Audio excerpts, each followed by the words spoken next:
জুলাই সনদ বাস্তবায়ন না করে তাহলে কিন্তু আমরা সংসদ ভবন ঘেরাও করতে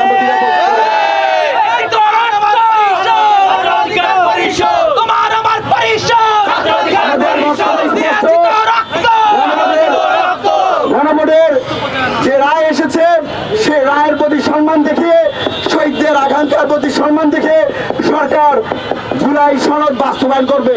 পাশাপাশি আরেকটি কথা না বললে নয়, আমরা এমন একটা বাংলাদেশ চেয়েছি যেখানে তথ্য দেওয়া হবে না, পারিবারিক তন্ত্র কায়েম করবে না। কিন্তু বাংলাদেশের একটি ঐতিহাসিক বিষয়, আমাদের আবেগের জায়গা সেই ক্রিকেট বোর্ডকে তারা পারিবারিক ক্রিকেট বোর্ডে রূপান্তরিত করেছে।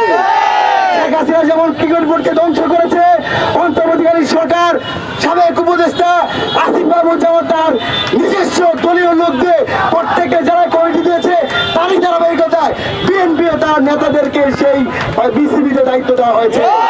আমরা বিসিবিকে স্বায়ত্তশাসিত প্রতিষ্ঠান হিসেবে সরকারের এই নগ্ন হস্তকে নিন্দা জানাই। একই সাথে আজকের এই সমাবেশ থেকে ছাত্র অধিকার পরিষদ স্পষ্টভাবে বার্তা দিচ্ছে, অনতি বিলম্বেই সুপ্রিম কোর্টের আলাদা যে সচিবালয় করার প্রস্তাবনা দেওয়া হয়েছে সেই প্রস্তাবনা আমার মেনে নিতে হবে। মানবাধিকার কমিশন যে অধ্যাদেশ বাতিল করার প্রস্তাবনা পাশ হয়েছে সেটাই সংসদে আবার পুনরুত্থাপন করতে হবে। সংবিধান সংস্কার অবশ্যই অবশ্যই অবশ্যই করতে হবে।